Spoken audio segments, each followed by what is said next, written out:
অতি অল্প সময়ে অভিনয়ে নিজের জায়গা করে নিয়েছেন অভিনেত্রী তাসনিয়া ফারিন। ছোট পর্দা থেকে বড় পর্দা প্রতিটি চরিত্রে তিনি দেখিয়েছেন অভিনয়ের মুন্সিয়ানা। এবার সেই জনপ্রিয় মুখকে দেখা যাবে নতুন ভূমিকায়। প্রযোজক হিসেবে নাম লেখাতে যাচ্ছেন এই অভিনেত্রী। সম্প্রতি এক ফেসবুক পোস্টে ফারিন নতুন এই তথ্য জানান। নিজের মতো করে কিছু কাজ করতে চান তিনি, সেই ভাবনা থেকে আসছেন প্রযোজনায়। তিনি বলেন, যেহেতু প্রযোজনা প্রতিষ্ঠান গড়ে তুলেছি, তাই এখন থেকে নিয়মিত কাজ করার ইচ্ছা আছে। সেই পোস্টে ফারিন নেটিজেনদের কাছে জানতে চান তার প্রতিষ্ঠানের নাম কি হতে পারে। মন্তব্যের ঘরে ভক্ত দর্শকরাও বিভিন্ন নাম প্রস্তাব করেছেন। শিগগিরই আনুষ্ঠানিকভাবে প্রযোজনা প্রতিষ্ঠানের নাম ঘোষণা করবেন ফারিন। প্রযোজক হিসেবে প্রথমেই তিনি একটি মিউজিক ভিডিও নিয়ে আসবেন বলে জানা গেছে। গানটির মডেল হওয়ার পাশাপাশি গেয়েছেনও এই অভিনেত্রী। এটি প্রকাশ পাবে বছরের শেষের দিকে।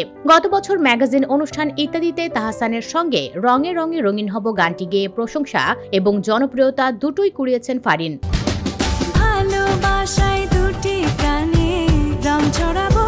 নতুন গানে ফারিনের সঙ্গে কণ্ঠ দিয়েছেন ইমরান মাহমুদুল। ইতিমধ্যে মিউজিক ভিডিওর শুটিং শেষ হয়েছে।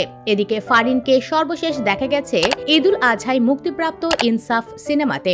কলকাতার সিনেমায় অভিনয় করে ফিল্মফেয়ারের মতো সম্মানজনক পুরস্কার অর্জন করেছেন তিনি।